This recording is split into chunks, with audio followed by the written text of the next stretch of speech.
دیکھو کہ امام جعفر صادق کی فاتحہ ہے. اب رجب آ رہا،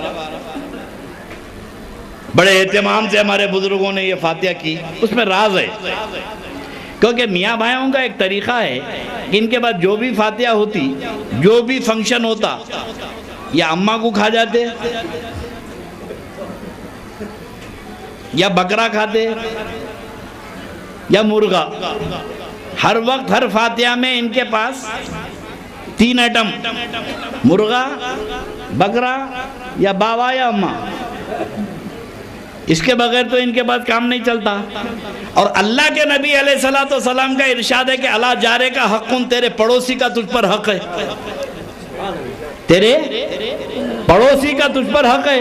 اب پڑوسی میں میرے آقا نے یہ کہا کہ ہندو مسلمان، میرے نبی نے یہ کہا کہ ہندو پڑوسی نہیں ہے، مسلمان پڑوسی ہے. حضور نے فرمایا پڑوسی، اگر تیرے بازو اگر ہندو بھی پڑوسی ہے اور وہ اگر بھوکا ہے تو تو زندگی بھر مسجد میں نماز پڑھتا رہے، تیری نماز قبول نہیں ہوگی جب تک کہ تو بازو کی خبر نہ لے.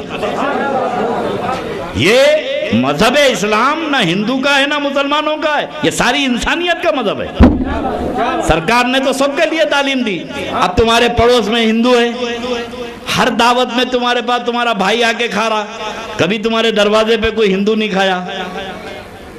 اور کھانے کا معاملہ ایسا ہے، ایک بار کوئی تمہارا نمک کھا لے تو محبت پیدا ہو جاتی. اگر ٹیبل پہ کھانا کھلا دو تو محبت پیدا ہو جاتی. تعلقات، کوئی اگر خلاف بولے تو بولے نہیں بھائی میں ان کے بعد کھانا کھا چکا ہوں یار، نمک کھا لیا ہوں. یہ محبت ہوتی. اور ہر دعوت میں تمہارے پاس مسلمان ہی کھا رہے ہیں، بازو پڑوس نہیں آ رہا. تو ہمارے بزرگوں نے سوچا کہ بھائی یہ غلط ہو رہا ہے.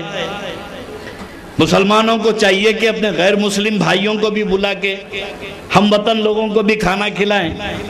سوچ کے بولے امام جعفر صادق کی فاتحہ کرو، کھچڑی، ماٹ کی بھاجی، دالچا، نان ویجیٹیرین، کھیر پوری پکا کے اڑوس پڑوس کے ہندوؤں کو بھی بلاؤ. اب یہ مسلمان جا کے ہندو کو دعوت دیے، ہمارے گھر میں فاتحہ ہے آئیے. انہیں ڈر کے بولا ابا انہیں تو اماں کھاتا یا مرغا کھاتا، انہیں میرے کو دعوت دے رہا. تو بولے نہیں ہم لوگ نہیں آتے. بولے نہیں یہ دعوت میں آپ آئیے، یہاں پر گوشت نہیں پکتا، ماس، کھیر پوری، کھچڑی، نان ویجیٹیرین فاتحہ ہے، انہیں بھی آنا. بازو سے غیر مسلم بھی آ کے کھانے لگے. اب جب غیر مسلم تمہارے دروازے پہ آ کے کھانے لگے تو جو نفرتیں تھی محبتوں میں بدل گئی. اہل بیت کے تبلیغ اسلام کا ذریعہ تھا کہ اسلام کی تبلیغ ہو، لوگ مسلمانوں کے دروازے پر آ کے کھانا کھائیں. آپ بھی نہیں پکاتے، ترکاری کا کام چلتا. وہی بزرگوں کا طریقہ ہے کہ دربار میں ہمہ اقسام کے لوگ آتے ہیں تو سب کو ایک سا کھانا مل جائے. یہ ویجیٹیرین کا مطلب یہ ہے کہ بھئی ہر ایک آیا ہے تو دربار میں جو بھی لنگر کھانا چاہتا ہے وہ خوشی سے کھائے.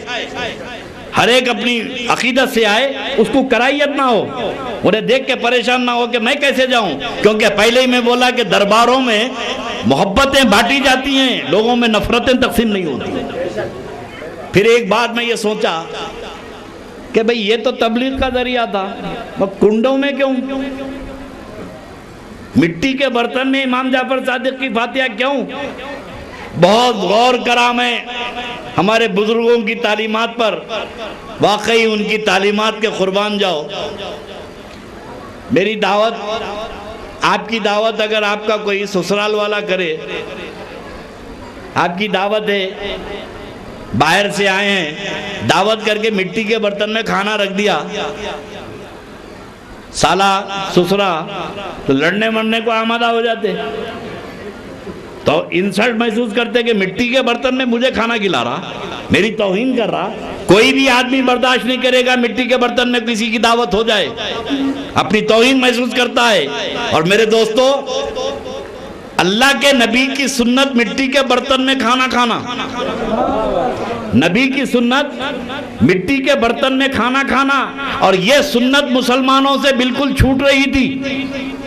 کوئی مسلمان مٹی کے برتن میں کھانا نہیں کھاتا، تو ہمارے بزرگوں نے سوچا کہ اہل بیت اطہار کے صدقے، امام جعفر صادق کے صدقے سال میں ایک بار ایسا ان کے لیے کر دو کہ مٹی کے برتن میں فاتحہ دلا دو تاکہ نبی کی سنت پہ بھی عمل ہو جائے۔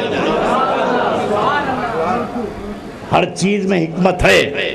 تو یاد رکھنا کہ علامت مذہب نہیں ہوتی، علامت ضروری ہے۔